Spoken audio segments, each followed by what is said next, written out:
ဝိပဿနာလုပ်ငန်းစဉ်တရားနဲ့ပတ်သက်ပြီးတော့မြတ်စွာဘုရားဟောတာတကယ်အကျဉ်းလေးခက်ကျဉ်းလေးဟောတာတတိနဲ့နေပုံအတိတရားနဲ့နေပုံ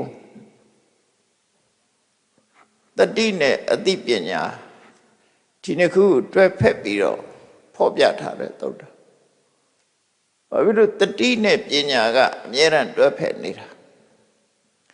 စာပေကျမ်းမှာတစ်ခါတတိနေပက်ကံဆိုတဲ့စကားလုံးကိုသုံးတာရှိတယ်တတိကတတိနေပက်ကပညာရှင်းကျက်တဲ့အသိပညာအဲ့တော့မြန်မာတွေမှာလည်းသုံးကြတယ်တတိနဲ့အသိဆိုအဲ့ဒါနှစ်ခုတစ်ခုနဲ့တစ်ခုမတူဘူးเนาะတတိဆိုတာအမှတ်ရတဲ့သဘာဝတရားအသိဆိုတာပညာအခုလည်းပဲတတိတမ္ပစေညာဆိုတော့တတိဆိုတာအာယုန်နဲ့အမြဲတမ်းထိတွေ့နေမှုအမှတ်ရနေမှုကိုတတိကအမှတ်ရယုံရတာသိတာမဟုတ်ဘူးသိတာကပညာတမ္ပစေညာဆိုတာတမ္ပစေညာဆိုတဲ့စကားလုံးလေးကတမ္ပဇာနတ္တဘာဝတမ္ပစေညာတမ္ပဇာနဆိုတာကြတော့သိသူလို့အဓိပ္ပာယ်ရတယ်တမ္ပစေညာဆိုတာကြတော့အသိ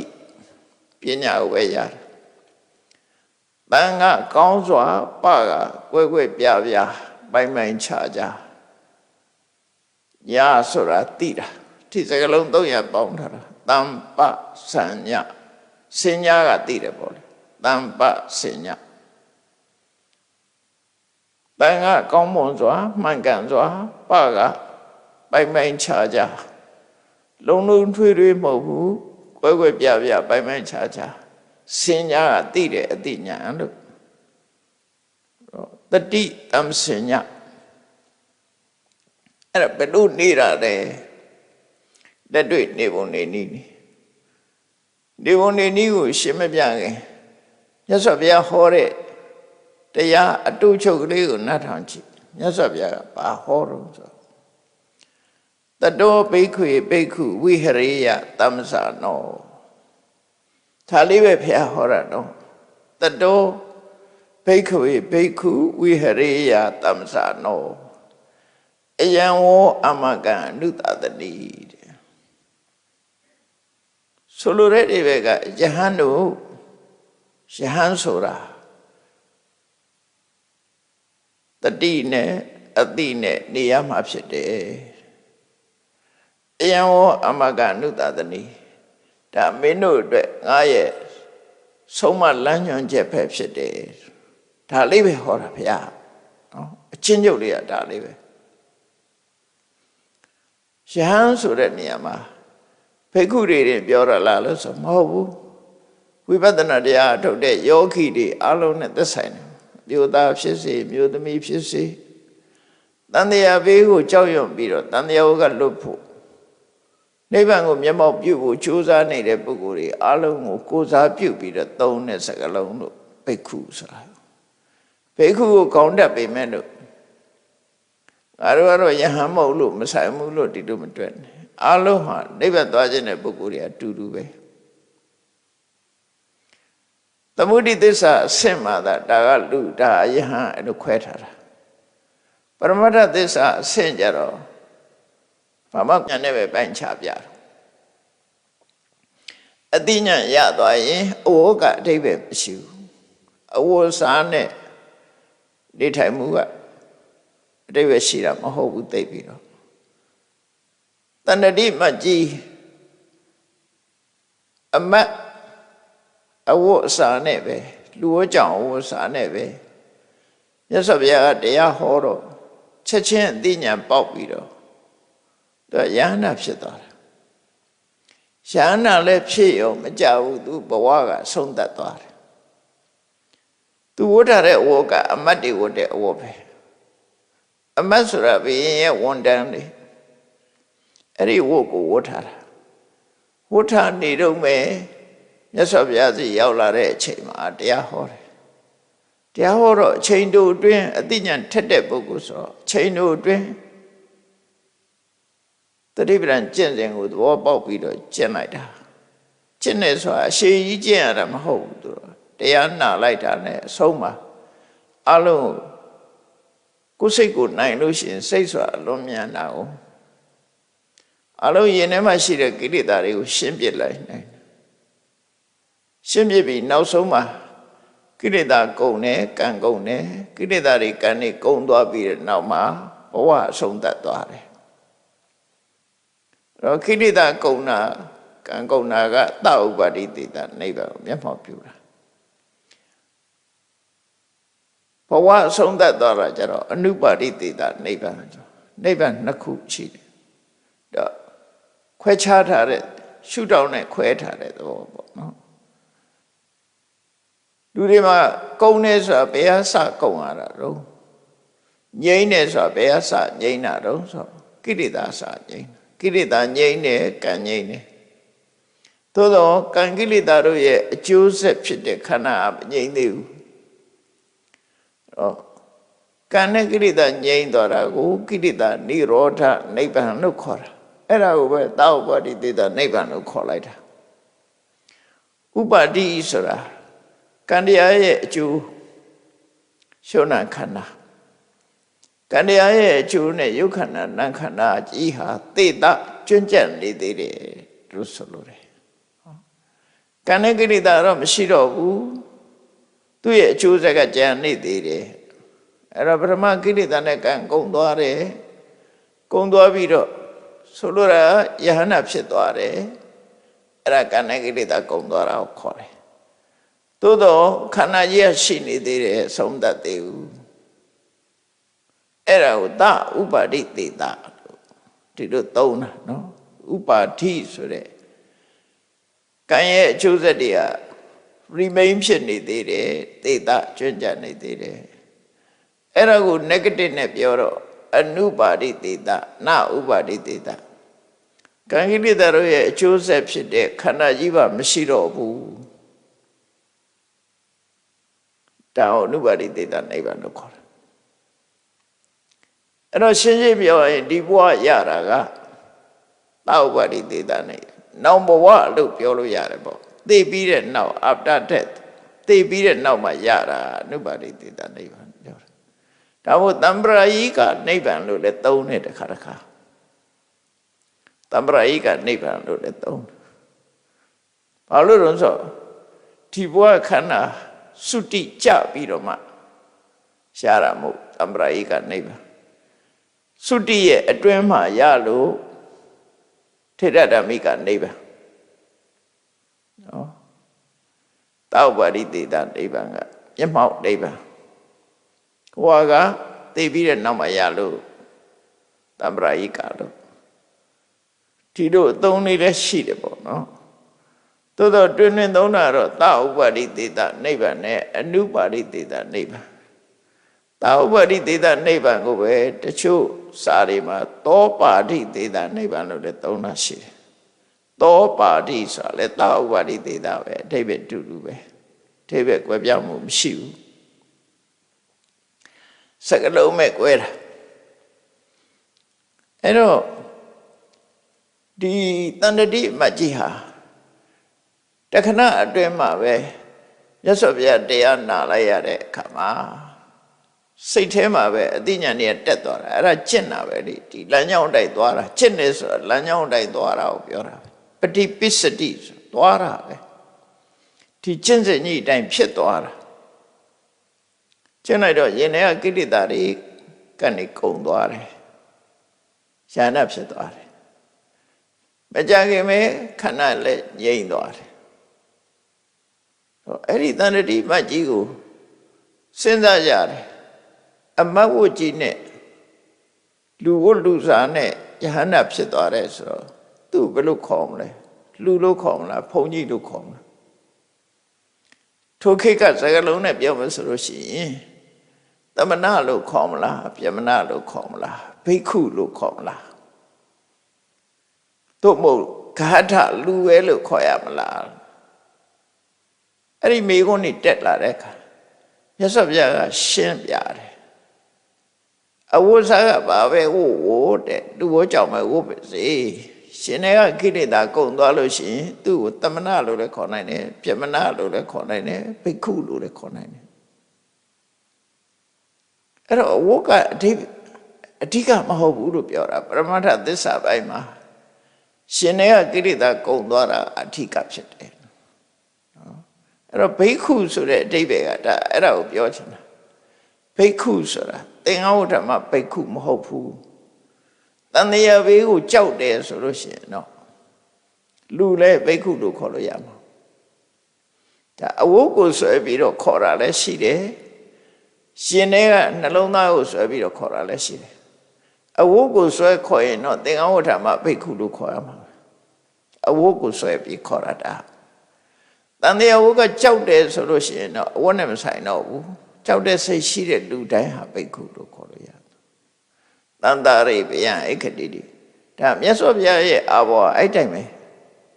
အဲ့တိုင်းအဲ့လိုဆိုလို့ဒါကအတိပ္ပယ်တစ်ခုနောက်တစ်ခုပြောမယ်ဆိုရင်မြတ်စွာဘုရားကတရားဟောတိုင်းယဟန်တို့နဲ့ခေါ်ပြီးတော့ဟောရချီတယ်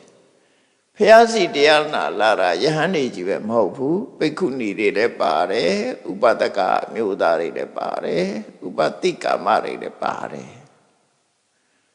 သို့တော့ယဟန်တွေကိုသာခေါင်းတက်ပြီးခေါ်တာပါတော့ဆိုဘုရားနဲ့အနီးကပ်နေတဲ့ပုဂ္ဂိုလ်တွေကို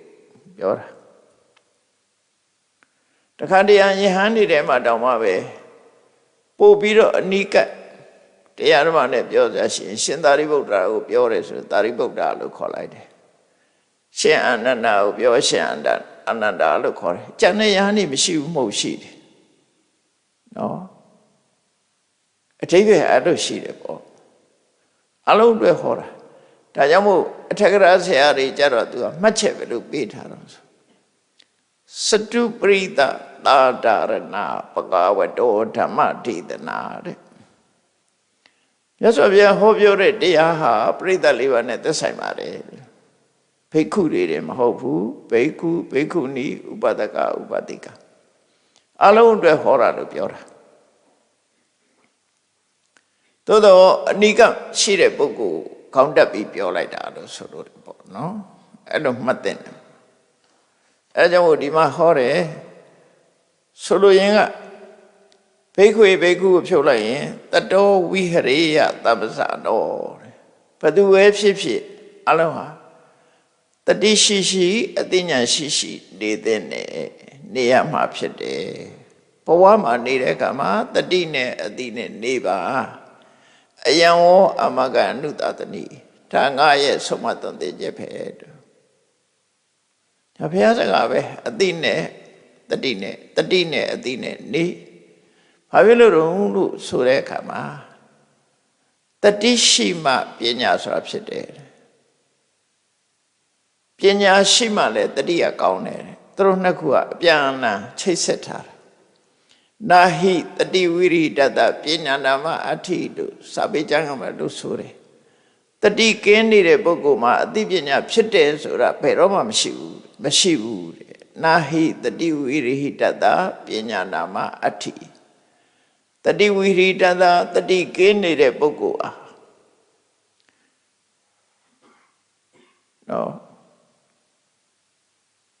တတိဝိရိတတပညာနာမအဋ္ဌိပညာနာမအတိပညာမြည်သည်နာအဋ္ဌိရှိတာမဟုတ်ဘူးလို့ဆိုလို့တယ်နာဟိတတိဝိရိတတပညာနာမအဋ္ဌိအဲ့တော့တတိရှိမှပညာရှိတယ်လို့သူပြောတာဒါဖြင့်တတိနဲ့ပညာကအလုတ်ချင်းမတူကြဘူးနှစ်ခုပေါင်းထားတာတတိရဲ့အလုတ်ကဘာတော့ဆိုရင်အာယုန်နဲ့စိတ်နဲ့ဆုံပေးတာတတိနော်အဲ့လိုတော့ပေါ့အာယုန်နဲ့စိတ်နဲ့တွေ့ဆုံပေးတာတတိအာယုန်ရဲ့သဘာဝကိုသိတာကပညာလှုပ်ပုံချင်းမတူဘူးဒါကိုပဲဆောင်ရတဲ့ကိစ္စချင်းမတူဘူးလို့ပြောတာမတူလို့ရှိရင်တစ်ခုလှုပ်ကိုတစ်ခုမလှုပ်နိုင်အောင်မျက်စိနဲ့နားပဲကြည့်ပါလားလူခန္ဓာကိုယ်မှာခေါင်းမှာနှစ်ခုရှိနေတော့လည်းပဲမျက်စိကလှုပ်တာကမြင်ခြင်းကိစ္စပဲလှုပ်တယ်ကြားခြင်းကိစ္စသူမလှုပ်နိုင်ဘူးကြားတာကြတော့နားကလှုပ်တာဒါပေမဲ့သူကမြင်ခြင်းကိစ္စမလှုပ်နိုင်ဘူးအလုပ်တစ်ခုပဲလုပ်ကြတယ်သူတို့ မျက်စိကမြင်တဲ့ကိစ္စကိုလုပ်တယ်ဒါဘုဒသနာကိစ္စတတ်တယ်လို့ပြောတာအဲ့ဒါမြင်တဲ့အလုပ်ကိုမျက်စိကလုပ်တယ်နားကကြားတဲ့အလုပ်ကိုလုပ်တယ်အဲ့ဒါလိုပဲတတိကအာယုန်နဲ့စိတ်နဲ့ဆုံပေးတဲ့အမှတ်ရတဲ့ကိစ္စကိုလုပ်တယ်ပညာကအာယုန်ရဲ့သဘာဝကိုပိုင်ပိုင်ခြားခြားသိတဲ့အလုပ်ကိုလုပ်တယ်သူတို့နှစ်ခုပေါင်းမှရလက်ကောင်းတစ်ခုထွက်မယ်ဒါဆိုဒါကြောင့်နှစ်ခုလုံးလိုအပ်တယ်တစ်ခုတည်းမဟုတ်ဘူးဒါကြောင့်မြတ်စွာဘုရားကဒီသုတ္တမှာဟောတာယန္တုတတိရှိရှိအတိရှိရှိနေထိုင်ရမှာဖြစ်တယ်ဝိဟရိယဆိုဒါကိုအကြံပေးတာခေါ်တာ advice လို့ခေါ်တာသို့မဟုတ်တိုက်တွန်းတာယဟန်ဆိုတာတဲ့အတိရှိရှိတတိရှိရှိနဲ့နေရမှာဖြစ်တယ်အယံဝအမကအနုတတနိဒါကမင်းတို့အတွက်ငါရဲ့ဆုံးမသွန်သင်ချက်ပဲဖြစ်တယ် instruction လို့ခေါ်တယ်ဆုံးမတာဘယ်လိုနေရမယ်ဆိုတော့ပြောတဲ့စကားနော်ဒါအားလုံးအတွက်ပြောလိုက်တဲ့စကားဘဝမှာနေရင်တတိနဲ့အတိနဲ့နေပါဒါဖြင့်အဲ့ဒီစကားကိုမြတ်စွာဘုရားထပ်ရှင်းတယ်ဒါအတူတူလေးဟောပြီးထပ်ရှင်းဒါဖြင့်တတိနဲ့နေတဲ့ဆိုတာဘယ်လိုလဲဒါရှင်းဖို့လိုလားလူတွေကတော့ကြာပြောမှာအမြဲတမ်းတတိရှိတယ်စားမှလည်းတတိရှိတယ်အိပ်ရမှလည်းတတိရှိတယ်ဘယ်သွားမယ်ဆိုတာလည်းတတိရှိတယ်တတိရှိတယ် KTV ကြည့်ရမှတော့တတိရှိနေတာဘာလို့မညာလို့မအကုန်လုံးတတိကရှိနေတာဆိုတော့အဲ့ဒါတွေကိုဆိုလိုတာလားနော်တမန်အလုံးတွေနဲ့ပတ်သက်ပြီးတတိရှိနေတာကိုဆိုလိုတာလားဆိုအဲ့လိုမဟုတ်ဘူးအဲ့ဆိုနိဗ္ဗာန်သွားတဲ့ပုဂ္ဂိုလ်တတိရှိနေရမှာဘယ်မှာရှိရမှာတော့ဆိုတဲ့ခါကျတော့မဟာသရိပဋ္ဌာန်တုတ်မှာလာတဲ့အတိုင်းပဲကထင်းစဘိက္ခွေဘိက္ခုတတောဟောတိဘယ်လိုလုပ်ပြီးတော့တတိရှိတာလဲတဲ့ယန္တော်ဘာသို့မဟုတ်ယောဂီပုဂ္ဂိုလ်တယောက်ဟာဘယ်လိုလုပ်တတိရှိတာလဲဆိုတတိရှိပုံလေးကိုပြောပြဣရဘိက္ခွေဘိက္ခုကာယေကာယ ानु ပတိဝေရတိအာတဝိတံဇာနောတတိမဝိနိယလောကေဘဝမှာအလုံးခြုံကြည့်လိုက်လို့ရှင်အခြားတတိရှိနေတာဘာမှတန်ဖို့မရှိလာဘူးအများကြီးတန်ဖို့မရှိဘူးရိုးရိုးလေးပဲစားဖို့ရတတိရှိနေတယ်သွားဖို့ရတတိရှိနေတယ်လှုပ်ဖို့တတိရှိနေတယ်အဲ့ဒီတတိတွေရှိနေအဲ့ဒီတတိတွေကဘဝမှာဒီဘဝအတွက်အလုပ်ဖြစ်ဖို့လေးပဲရှိတယ်တန်တရားဝကလွတ်ဖို့မပါဘူးအဲ့ဒါနော်တန်တရားဝကလွတ်ဖို့မပါဘူးတန်တရားဝဖို့လိုအပ်တဲ့တတိဆိုတာအဲ့ဒါကိုခေါ်တာမဟုတ်အဲ့တော့ဆိုလိုတဲ့မြတ်စွာဘုရားရဲ့တရားတော်မှာတတိဆိုတာအစစ်မြင့်တဲ့တတိကိုပဲပြောတာများတယ်ကုသိုလ်လောကမှာတတိရှိတယ်ကုသိုလ်ဘက်ကိုတတိရှိတာအစစ်မှန်ဘက်ကိုတတိရှိတာဆိုပါစို့ illusion ဖြစ်နေတဲ့ပုဂ္ဂိုလ်တယောက်ဟာတတိရှိတယ်လို့တော့ပြောလို့မရဘူးသိတာမှမဟုတ်တယ်အလွဲမှားတွေထင်နေတာအဲ့တော့မြတ်စွာဘုရားပြောတယ်တတိရှိတယ်ဆိုတာအမှန်သိဖို့အတွက်လမ်းခင်းတဲ့တတိကိုဆိုလိုတယ်ပေါ့လူတွေကအမှန်သိနာလားဆိုမှမသိဘူးလွဲနေတာဘာနဲ့ဥပမာတူတော့ဆိုရင်ရိုဘောဆိုတဲ့စက်ရုပ်ကြီးကိုလူအစ်စ်ထင်တယ်အဲ့ဒါလွဲနေပြီလေတတိတော့ရှိတယ်အယုတ်ကြီးကိုကြည့်ပြီးတော့ဟာဒါလူကြီးပဲလူပဲစကားပြောလို့ရတယ်ဆိုအယုတ်ကိုလူထင်နေတာကွာ illusion ပဲနော်အဲ့ဒါမျိုးမဆိုလို့ဘူးဒါကြောင့်အဲ့ဒါအလွဲအမှားကိုတတိရှိနေတယ်လို့ခေါ်လို့ရတယ်အစစ်မှန်ကိုသိနေတာမဟုတ်ဘူးအလွဲမှားကိုသိနေတာဖြစ်တယ်အလွဲမှားသိဖို့အတွက်စိတ်ကအာယုန်တွေကအစစ်မှန်ကိုအာယုန်သိတာမဟုတ်ဘူးအထင်မြင်ပေါ်မှာတတိရှိနေတယ်လို့ခေါ်လို့ရတယ်သူကတော့ငါမိတ်ဆွေပဲသူကတော့ငါသားပဲငါသမီးပဲ ဒါကတော့ငါပိုင်တဲ့ပစ္စည်းပဲဆိုတဲ့တဏှာနဲ့တွဲပြီးတော့သိနေဒိဋ္ဌိနဲ့တွဲပြီးတော့သိနေတဲ့အသိဒါတတိရှိတယ်လို့မခေါ်နိုင်ဘူးတဲ့နော်ဒါတတိလို့မခေါ်နိုင်ဘူးစိတ်ရဲ့ဖြစ်နေကြအပေါ်မှာဖြစ်တယ်လို့ပဲပြောမြတ်စွာဘုရားဟောတဲ့တတိဆိုတာဓမ္မတတိကိုဆိုလို့တယ်ပေါ့အစစ်မှန်ကိုသိဖို့တတိလို့ဆိုလို့တယ်ဒါကြောင့်မို့တမန်စကားတွေမဟုတ်ဘူးတမန်စကားတွေမဟုတ်ဘူးကိုသိနေတဲ့အသိဟာလွယ်မကြီးဖြစ်နေတယ်စိတ်ရုပ်ကိုလူထင်းနေတာဒါလွယ်နေပြီအဲ့ဒါတို့အတိမျိုးမဟုတ်ဘူးလို့တတိမျိုးမဟုတ်ဘူးလို့ဒါမို့ဣဒဘိက္ခွေဘိက္ခုကာယေကာယ ानु ပတိဝေရတိအတ္တပိသမ္ဇာနောတတိမဝိနည်းလောကေလူတွေမှာမျက်စိနဲ့မြင်ရတဲ့အကျဉ်းစားသိလို့ရတဲ့ body ကြီးရှိတယ်နော်ခန္ဓာကိုယ်ကြီးရုပ်ခန္ဓာကိုယ်ကြီးရှိတယ်ကာယကြီးရှိတယ်အဲ့ဒီကာယကိုကာယေကာယ ानु ပတိကာယကိုကာယအနေနဲ့ရှုနိုင်တယ်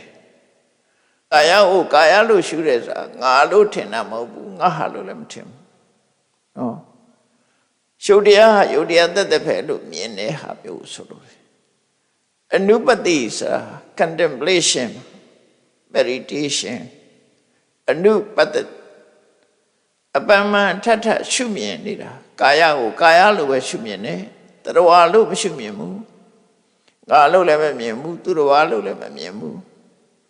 body ဟာ body ပဲရုပ်ဟာရုပ်ပဲလို့သူတို့မြင်တာဟုတ်ဆိုလို့အဲ့ဒါကြတော့အစစ်မှန်ဖြစ်သွားပြီလေစစ်မှန်ဖြစ်သွားပြီ illusion မဟုတ်ဘူးတရားကာယပေါ်မှာတတိရှိနေတယ်တဲ့ကာယအနေနဲ့တတိတင်ရှိတာမဟုတ်ဘူးသူကတတိတစ်ခုတည်းမှာအလုံးမဖြစ်ဘူးဒါကြောင့်မို့အနုပတ္တိဆိုတာဝိရိယလည်းပါတယ်သမာဓိလည်းပါတယ်အနုဆိုတာအကျဉ်းချင်းအထက်ထက်သို့မဟုတ်သဘာဝအားလျော်စွာပတ္တိမြင်တာကာယကိုကာယလို့မြင်တာမြင်တာသူမြင်လာတာမဟုတ်ဘူးကြိုးစားလို့မြင်တာဒီထဲမှာဝိရိယပါတယ်နော်ကြိုးစားလို့မြင်တာတတိရှိလို့မြင်တာနော်စိတ်ကူးကြံစီမိထားလို့မြင်တာ attention ရှိလို့မြင်တာဒီလိုဆိုလို့တယ်ကာယကာယေကာယ ानु ပတိဝိဟရတိအဲ့ဒါပဲအဓိကအချက်၃ချက်ကိုတော့မြတ်စွာဘုရားထည့်ဟောလိုက်တယ်မြင်အောင်ကသူမြင်မှာမဟုတ်ဘူးကာယကိုကာယလို့မြင်ဖို့ဆိုတာသူမြင်မှာမဟုတ်ဘူးဒါကြောင့်မို့အတ္တပိမမြင်အောင်ကြိုးစားမယ်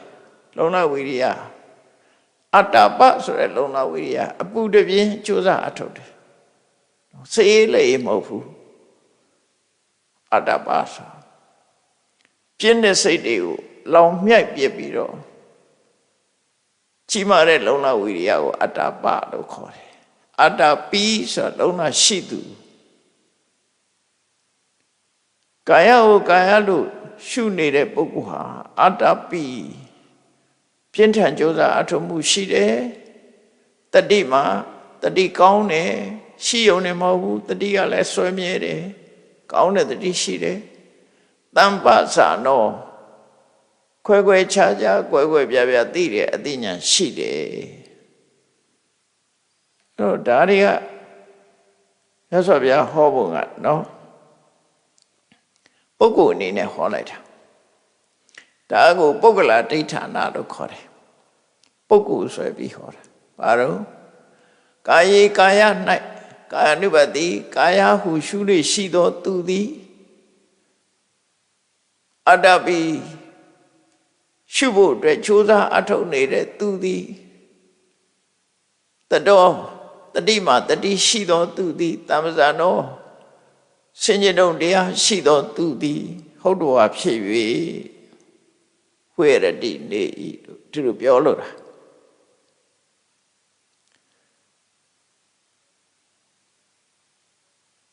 တော့ကာ ानु ပတိဆိုလည်းပုဂ္ဂိုလ်ရတာပဲအတ္တပိဆိုလည်းပုဂ္ဂိုလ်ပြောတာ သမ္ပဇာနောဆိုတာလည်းပုဂ္ဂိုလ်ပြောတာတတိမာဆိုတာလည်းပုဂ္ဂိုလ်ပြောတာပဲ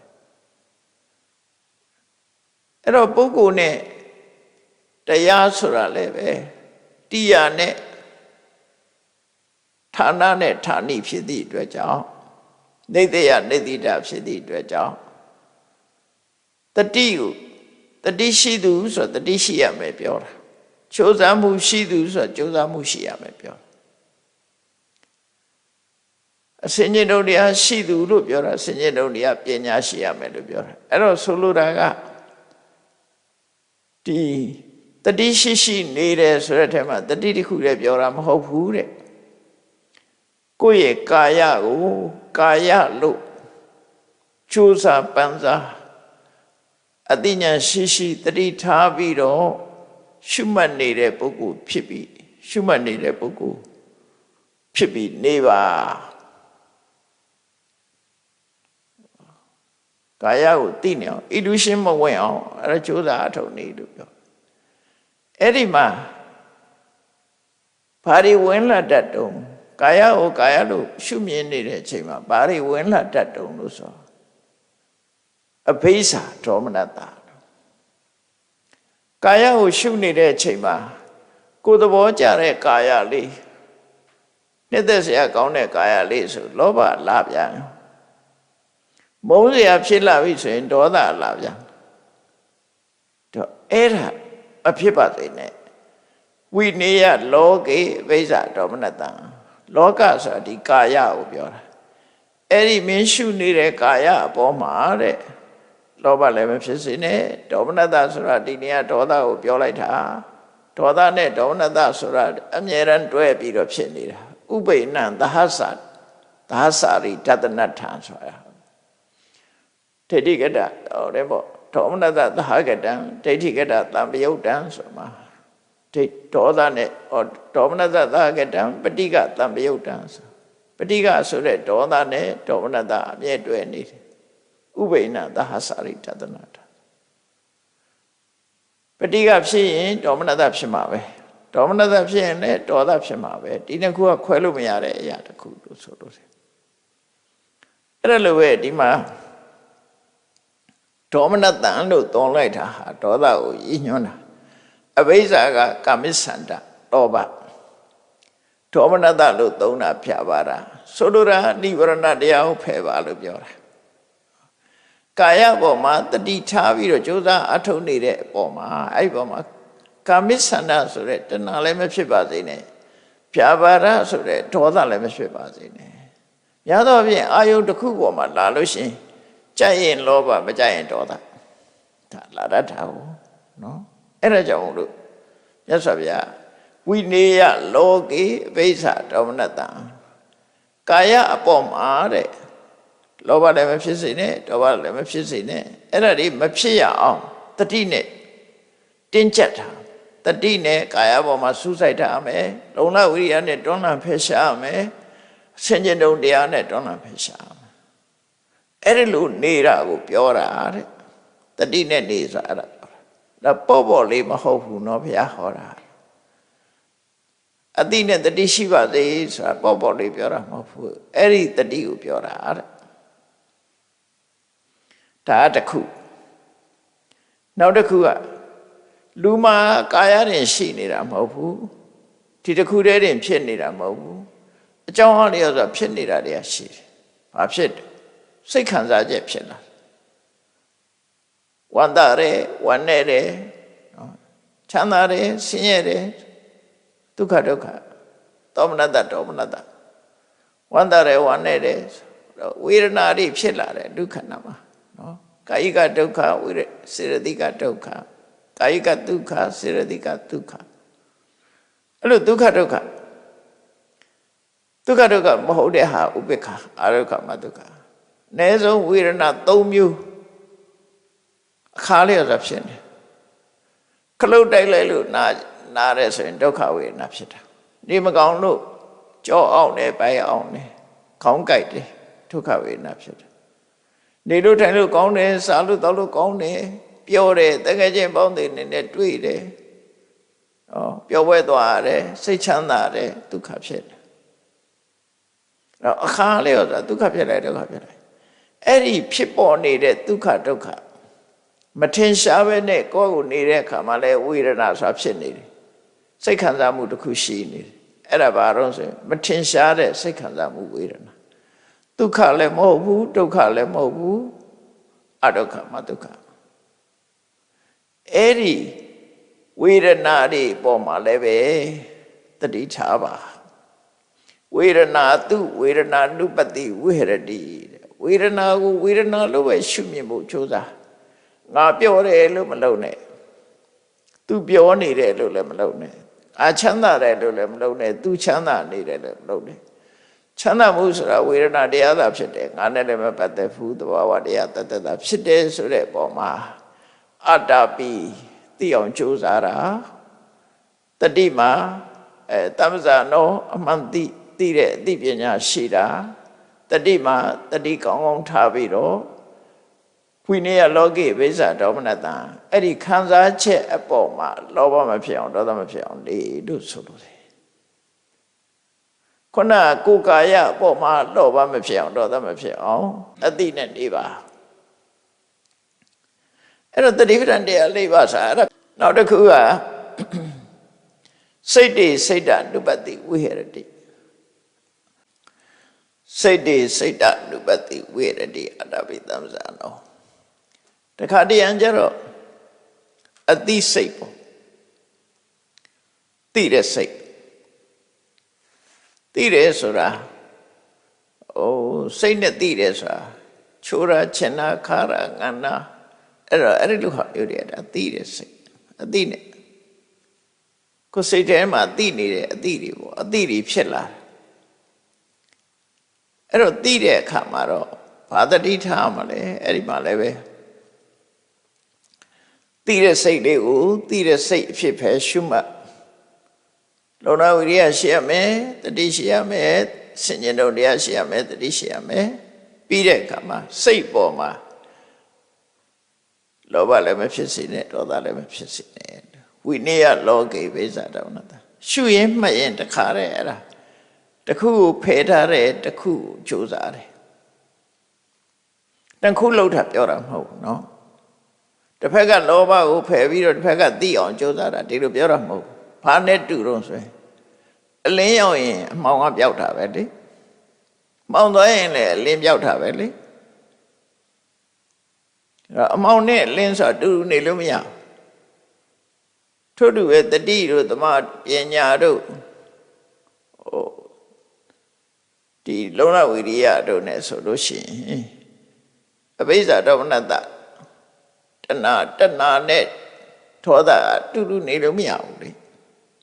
တစ်ခုလားတစ်ခုပြောက်ပဲအဲ့ဒါကိုဆိုလို့တယ်အဲ့တော့စိတ်နဲ့ပတ်သက်ပြီးတော့လည်းသတိရှိပါလေရှုမှတ်ရမယ်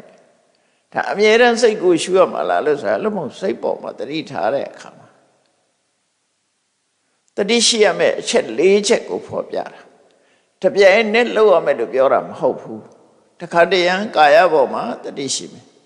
တခါတည်းရန်ဝေဒနာစိတ်ခံစားချက်ပေါ်မှာတတိရှိမယ်တခါတည်းရန်စိတ်ပေါ်မှာတတိရှိမယ်ဒီလိုဆိုလို့တယ်နောက်တစ်ခုကျတော့ဓမ္မလို့သုံးလိုက်တာဓမ္မဆိုတာ general point ကိုပြောတာ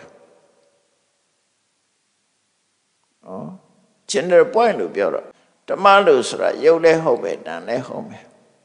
ရှုံးနံတရားခန္ဓာ၅ပါးလည်းဟုတ်တယ်အာရဏလို့ပြောမှဆိုရင်လည်းဟုတ်တယ်သစ္စာလို့ပြောရင်လည်းဟုတ်တယ်အလုံးကိုကာယနဲ့ဝေဒနာစိတ်ဓာတ်ကဓမ္မလို့ပြောတာကြတော့ခွဲခြားပြီးတော့မပြောတော့လုံးထားလိုက်တယ်ရှုံးတဲ့နာမ်တစ်ခုခုနော်ဘာဖြစ်လို့ဟိုဟာတွေကိုတိတတ်ပြောရတာလဲလူတွေကကာယအပေါ်မှာသူကတဏှာဖြစ်တတ်တယ်တဏှာဆွဲလန်းမှုတွေကကာယပေါ်မှာဖြစ်တတ်များတယ်ကြည့်ကြရလေသူကလှတယ်ကြည့်ရတာရှုပ်လေးကလှတယ်ညနာလေးကလှတယ်နဲ့ဆိုပြီးတော့ကာယပေါ်မှာကြည့်ပြီးတော့လူတွေကတဏှာဖြစ်လို့ရှိကြတယ်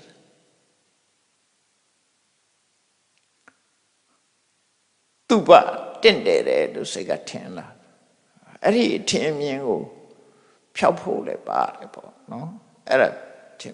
ဖြောက်ဖို့ဝေဒနာကြတော့လူတွေကစိတ်ခံစားမှုတွေကိုချမ်းသာတယ်လို့ထင်ကြတယ်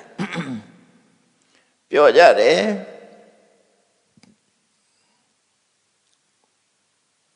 အဲ့ဒီပြောမှုကိုဒုက္ခလို့မြင်အောင်မြတ်စွာဘုရားကလူတွေမှာလူရာကလူတွေမှာ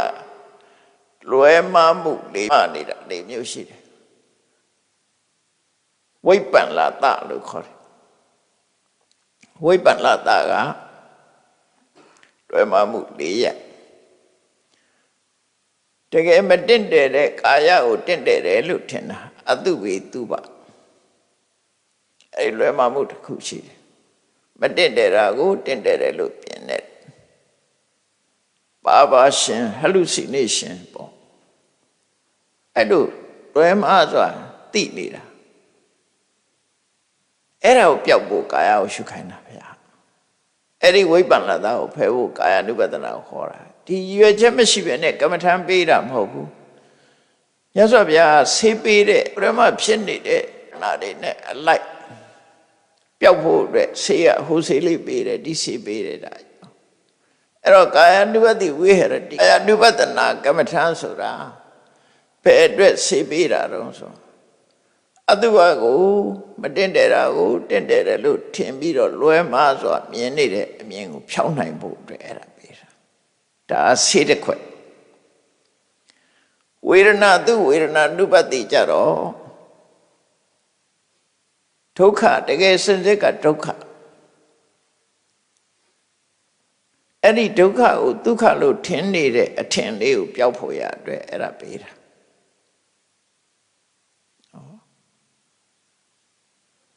နောက်တစ်ခုကစိတ်ဓာတ်ဥပဒနာကြတော့စိတ်ဆိုတာထာဝရရှိနေတယ်လို့ထင်တာကို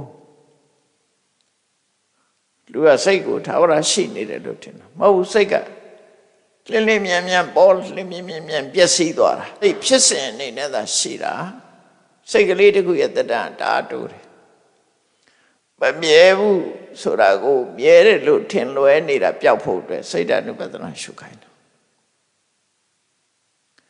ဓမ္မ ानु ပဒနာကြတော့ကိုဒီတရားတွေစုပေါင်းနေတဲ့အခါကျတော့ပြောတယ်ဆိုတယ်တွေးတယ်ကြံတယ်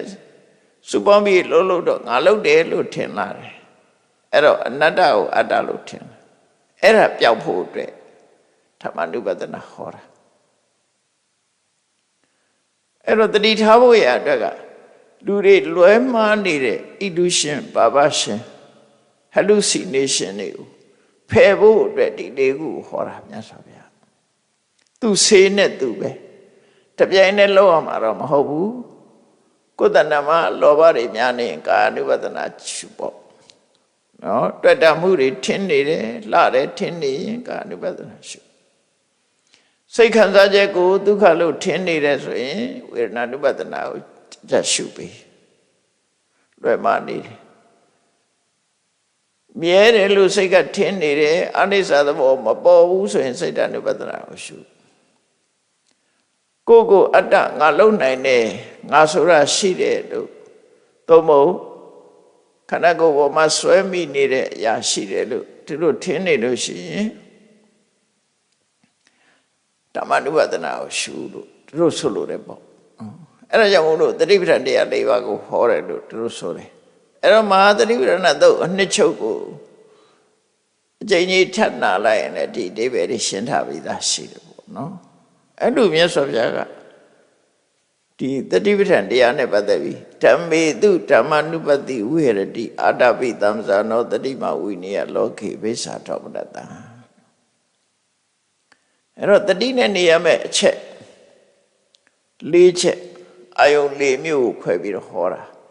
အာယုန်၄မျိုးကိုခွဲဟောခြင်းသည်ရွယ်ချက်၄ခုရှိတယ်လူတွေရဲ့တဏ္ဍမှာဖြစ်ပေါ်နေတဲ့အတုပကိုမတင်တယ်တာကိုတင်တယ်လို့ထင်နေတယ်မမြဲတာဒုက္ခကိုဒုက္ခလို့ထင်နေတယ်အနိစ္စကိုနိစ္စလို့ထင်နေတယ်အနတ္တကိုအတ္တလို့ထင်နေတယ်အဲ့ဒီလွဲမှားတဲ့အထင်တွေအတွက်ဒါပျောက်စေနိုင်တဲ့ဆေးတစ်ခွက်ပေးတဲ့သဘောပဲ အဲ့နဲ့ဖြောင်းမယ်လို့ဒါတတိထားနေဖို့ဆိုတာလေးကိုဟောတာနော်ဧဝံခောဘေကုဧဘေကုတတောဟောတိအခုလို့နေတာကိုငါတတိရှိနေတယ်လို့ပြောတာတဲ့ဒါမြတ်စွာဘုရားသူကသူရှင်းပြတယ်ပြပြီးတော့နောက်တစ်ပိုင်းကပါတော့ကထင်းဇဘေကုဧဘေကုသမ္ပဇာနောဟောတိစဉ္ညတုံတရားနဲ့နေတယ်အတိနဲ့နေတယ်ဆိုတာပါပြောတာလေတဲ့အတိနဲ့နေဖို့ရအတွက်မြတ်စွာဘုရားချက်9ချက်ဟောထားတယ်နော်9ချက်ဟောထားတယ်လူရဲ့ကိုယ်ကာယရဲ့လှုပ်ရှားမှုတွေနဲ့ပတ်သက်တဲ့ဒါကြတော့လူတွေဟာလှုပ်ရှားတဲ့အခါအမတ်တမဲ့နေကြတာမို့တတိနဲ့လှုပ်ရှားဖို့တဲ့မော့ပညာဆင်ញင်နဲ့လှုပ်ရှားဖို့အဲ့ဒါဟောတာသမ္ပဇာနာဆိုတာသိဉာဏ်ရှိရမယ်ဆိုဘယ်လိုရှိရမှာလဲသိဉာဏ်ရှိပုံရှိနည်းကတော့ဒီအသိဉာဏ်ကို၄မျိုးခွဲလိုက်တယ်အဲ့ဒီမှာဒါကြတော့အထက်ကရာတွေကရှင်းပြတာဖြစ်တယ်မြတ်စွာဘုရားဟောတာတဲ့အသိရှိရမယ်အချက်9ချက်ကပါတော့အဲ့ဒါလေးကိုအချင်းညုတ်တစ်ခါပြောကြည့်9ချက်ကပါတော့ဆိုရင်ရှေ့လန်းနာနောက်ဆုတ်တာကိုယ့်ရဲ့လှုပ်ရှားမှုဘုပ္ပမဲ့ပေါ့နော်ခန္ဓာကိုယ်လှုပ်ရှားမှုနဲ့ပတ်သက်တယ်ရှေ့ခြေလန်းနာနောက်ပြန်ဆုတ်တာသွားတာနောက်ဆုတ်တာရှေ့တိုးတာနောက်ဆုတ်တာအဲ့ဒါနဲ့ပတ်သက်ပြီးတော့လည်းပဲအတိတရားရှိပါစေအဲ့တော့အတိတရားရှိပါလို့ပဲပြောတယ်တတိကလည်းဒီထဲမှာခုနကရှေ့ကခြားထားပြီးသားဆိုတော့ကာယကလွတ်တာမရှိတော့တတိကတော့ရှိရမယ်ဒါကြတော့ရှစ်တိုးနောက်ဆုံးလောက်တာအမှတ်တမဲ့မလုံးနဲ့စဉ္ကြရုံတရားနဲ့လုံးလို့ပြောတာတတိရှိပြီးတဲ့နောက်အတိပေါ်ဖို့ရမြတ်စွာဘုရားပြောတာနောက်ဒုတိယအချက်ကတော့အလောကိတိဝိလောကိတိမျက်စိနဲ့ကြည့်တဲ့အခါတဲ့ကြည့်တာကိုအလောကိတမျက်စိလေးနဲ့စောင်းကြည့်တာလေးကြတော့ဝိလောကိတနော်တဲ့ရှစ်တဲ့ကြည့်တာတစ်ခုမျက်စိလေးစောင်းပြီးတော့ကြည့်တာတစ်ခုကျန်တာတွေတော့မပါဘူးပေါ့ကြည့်တာမပါဘူးငုံကြည့်တာမပါဘူးဘာလို့လဲဆိုတော့ယောဂီပုဂ္ဂိုလ်အနေနဲ့ဟောလို့ဆိုလိုတာတော့ကြည့်တာမှန်သမျှပဲတတိရှိပေါ့ဒီလိုဆိုပညာရှိရမယ်စဉ္ညတုံတရားနဲ့ကြည့်ရအဲ့တော့ရှေ့လန်းတာဖြစ်စေနောက်ဆုတ်တာဖြစ်စေအသိပညာရှိရမယ်အသိပညာနဲ့လုပ်ရမယ်ရှေ့တိုးနောက်ဆုတ်ကိုအသိပညာနဲ့လုပ်ရမယ်ရှေ့လန်းနောက်ဆုတ်အသိပညာနဲ့လုပ်နော်ကြည့်တာရှုတာအသိပညာနဲ့လုပ်လက်ကွေးခြေဆန့်လှုပ်တာအသိပညာနဲ့လုပ်နောက်တစ်ချက်ကနောက်တစ်ခုကသံဃာတိပတ္တစီဝရတာနေလူတွေရောဆိုင်အောင်ပြောပါဆိုရင်တော့ကိုဝတ်တဲ့အဝတ်အိုးခွဲပကံစားတဲ့ခွဲပကံဝတ်တဲ့အဝတ်ဝတ်တဲ့အခါမှာပကံခွဲရောက်ကင်တဲ့အခါမှာတတိရှိပါစေနော်တတိရှိရမယ်ဟောပညာရှိရမယ်စဉ္ညတုံတရားနဲ့လုပ်ရမယ်နောက်တစ်ခုကအတိတိပိတိခာယိတိတာယိတိစားတာပဲဖြစ်စေရေတောက်တာပဲဖြစ်စေမုံဝါတာပဲဖြစ်စေရစားရတာလို့ပြားရရတာပဲဖြစ်စေအဲ့မှာလည်းပဲအသိပညာရှိပါစေ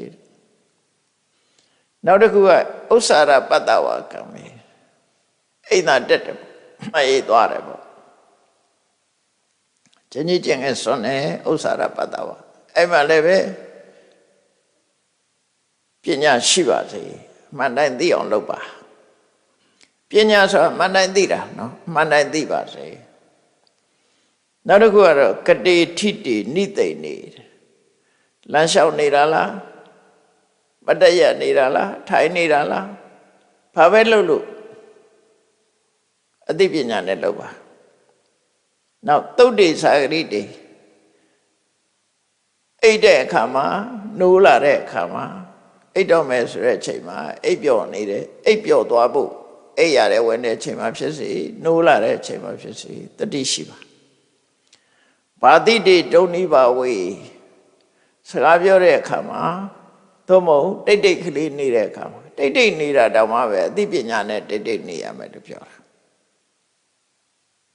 တောင်းတွေးပြောက်တွေးမဟုတ်ဘူးအသိနဲ့တိတ်တိတ်နေတာဘာလို့တိတ်တိတ်နေတာလဲဆိုတော့အဲ့ဒါလည်းပဲအလုံးပေါင်းလိုက်တဲ့အခါမှာလမ်းလျှောက်နေတာရက်နေတာထိုင်နေတာအိတ်နေတာနိုးလာတာစကားပြောတာတိတ်တိတ်ကလေးနေတာအဲ့ဒီချက်တွေမှာလည်းပဲအသိရှိပါစေတဲ့ဧဝံခောဘိကွေဘိကုသဗ္ဗဇာတကာရိဟောတိအဲ့လိုနေနိုင်ပြီဆိုလို့ရှိရင်ဒါသဗ္ဗဇာတကာရိကိုလုပ်တဲ့အလုပ်တွေကိုပညာနဲ့လုပ်ပါလို့ပြောတာနော်ပညာနဲ့လုပ်ပါအခုလုပ်တဲ့အလုပ်တွေအလုံးပညာနဲ့ပဲလုပ်ပါလို့ပြောတာဒါအလုံးကြည့်လိုက်ရင်အလုပ်တွေကြီးပဲလေရှေ့လန်းနဲ့နောက်ဆုတ်တယ်အလုပ်တစ်ခုမျက်စိနဲ့ကြည့်တယ်ရှုတယ်အလုပ်တစ်ခုလက်ကွေးတယ်ခြေဆက်တယ်အလုပ်တစ်ခုအဝတ်စားပြင်ဝတ်တဲ့ဥခွဲပကံကိုင်တယ်အလုပ်တစ်ခုစားတယ်တောက်တယ်ဝါးတယ်လက်ရက်တယ်အလုပ်တစ်ခုအိမ်သာတက်တယ်အလုပ်တစ်ခုလမ်းလျှောက်တယ်ထိုင်နေတယ်လမ်းလျှောက်တယ်ရက်တယ်ထိုင်တယ်အိတ်တယ်နိုးတယ်စကားပြောတယ်တိတ်တိတ်နေတယ်ဒါအလုပ်တစ်ခုအဲ့ဒီခုနှစ်ဌာနအဲ့ဒီခုနှစ်ဌာနမှာအသိပညာနဲ့ရွယ်လောက်ပါသမ္ပဇာနာကာရီပညာနဲ့လောက်ပါလို့အဲ့တော့ပညာနဲ့လောက်ဆိုဘယ်လိုလုပ်မှာတော့ပညာဆိုတဲ့နေရာမှာဒါကြတော့အထက်ကရာတွေကရှင်းပြတယ်မြတ်စွာဘုရားတလောက်ပဲဟောပြီးတော့ပညာဆိုတဲ့နေရာမှာအသိပညာဘယ်နှမျိုးတော့ဆိုရင်တထကသမ္ပစေညာဒါတစ်ခုနော်တထကသမ္ပစေညာတဲ့အကျိုးရှိမရှိသိတဲ့ပညာတစ်ခုနောက်တစ်ခုကတပ္ပယပညာသမ္ပစေညာတဲ့ကိုယ့်အတွက်အကျိုးဖြစ်မှုခဏတတကအကျိုးရှိမှုတပ္ပယကိုယ်နဲ့တင့်မတင့်သိတဲ့ပညာခောစရသမ္ပစေညာဆိုတာကိုနဲ့ကိုမှရှိရမယ်အာယုံ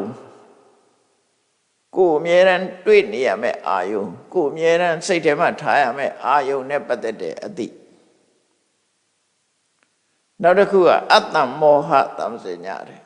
မတွေးဝေတဲ့အသိနော်ဆိုလိုတာကရှေ့လျှောက်ရှေ့တိုးတယ်နောက်ဆုတ်တယ်ဆိုရင်တတ္တကသမ္ပစေညာအနေနဲ့ပြောမှဆိုရင်ငါရှေ့ရွှေ့ရင်ဘယ်လိုအကျိုးရှိမလဲနောက်ဆုတ်ရင်ဘယ်လိုအကျိုးရှိလဲအကျိုးရှိလားပြစ်ရှိလားဒါစဉ်းစားပြီးမှလှုပ်လို့ပြောတာနော်စဉ်းစားပြီးမှလှုပ်လို့ပြောတာတတ္တကသမ္ပစေညာနဲ့ခုနလက်ကွေးခြေစက်နာလဲကြည်တာရှုတာလဲအကျိုးရှိသလားအကျိုးမရှိဘူးအကျိုးရှိမရှိဆိုတာလေကြည်တာလေးနဲ့အကျိုးရှိမရှိရှိသလားဆိုတာရှိတာပေါ့ကိုယ်တောင်းအေးကြည်လိုက်လို့ကိုယ်နဲ့မတွဲတဲ့လူတွေ့ရင်ဒေါသဖြစ်သွားတာအဲ့ဒါအကျိုးပဲအကျိုးမြတ်မကောင်းမှုပေါ့ကိုယ်မှာဒေါသဖြစ်သွားကိုယ်နဲ့သဘောကျတဲ့လူတွေ့လိုက်ရင်လောဘဖြစ်တာဗျာချစ်ခြင်းကြောင့်လောဘဒေါသဖြစ်တာအဲ့ဒါအပြစ်ပဲပေါ့အဲ့ဒါတို့မဖြစ်ရအောင်ကြည့်ရှုတဲ့အခါမှာအကျိုးရှိလားမရှိဘူးလားကြည့်ပါတော့သူတို့ဆိုလို့တဲ့ပေါ့နော်အဲ့တော့ဒီနေရာမှာကျန်တာတွေကိုတော့ချက်မပြောတော့ဘူးအတ္တမောဟသမ္ပစေညာဆိုတာလေးကိုနည်းနည်းရှင်းပြအတ္တမောဟဆိုတာမတွေးဝေတဲ့အသိလို့ပြောတာအဲ့ဒါတွေကစိတ်ဝင်စားကြကောင်းတယ်အတ္တမောဟသမ္ပစေညာမတွေးဝေတဲ့အသိအဲ့တော့သွားတယ်လာတယ်ဆိုတာလေးမှကြည့်လိုက်မယ်ကြည့်တယ်ဆိုတာလေအကုန်လုံးဟာအတ္တမောဟသမ္ပစေညာနဲ့ဘယ်လိုကြည့်ရမလဲအတ္တမောဟသမ္ပစေညာဆိုဝိပဿနာအသိကိုပြောတာဝိပဿနာနဲ့ကြည့်တာကိုပြောတာနော်ဝိပဿနာဉာဏ်နဲ့ဖြစ်လာတာကိုပြောတာအဲ့တော့ကဲ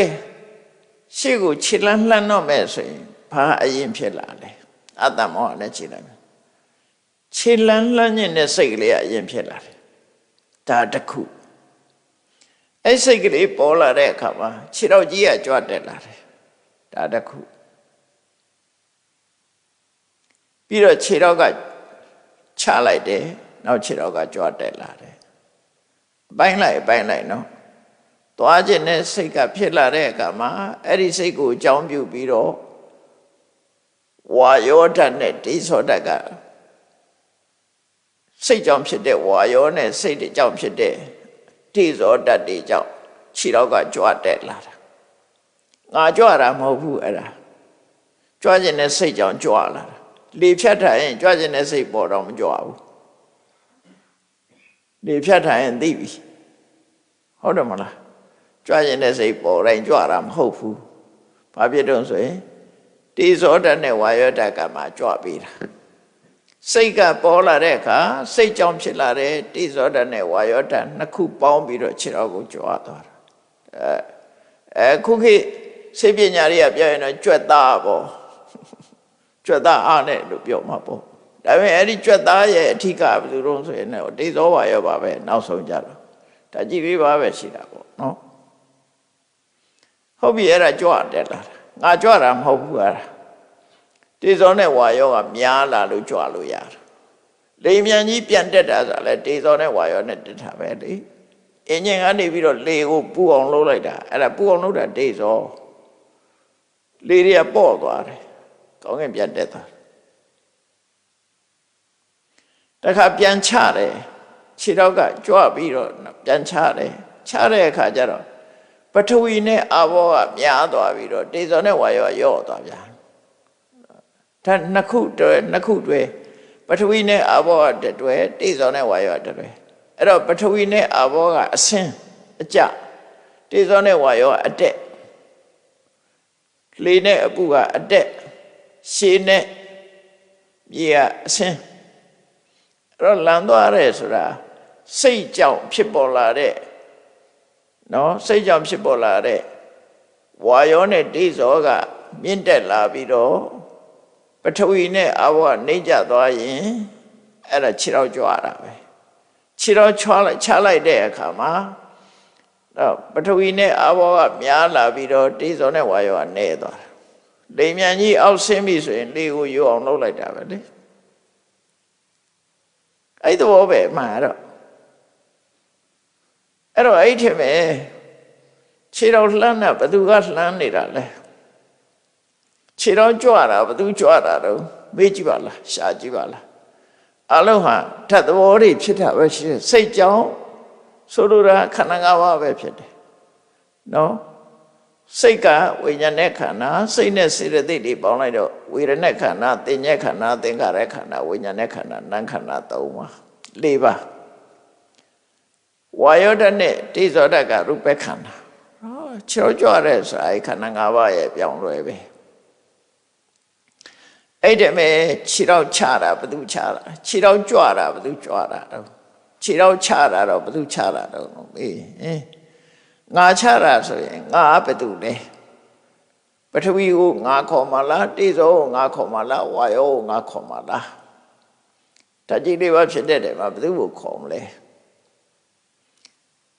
ကြွခြင်းနဲ့စိတ်ကိုခေါ်မှလားချခြင်းနဲ့စိတ်ကိုခေါ်မှလားလမ်းလျှောက်ခြင်းနဲ့စိတ်ကိုခေါ်မှလားအဲ့ဒါလည်းငါမဟုတ်ဘူး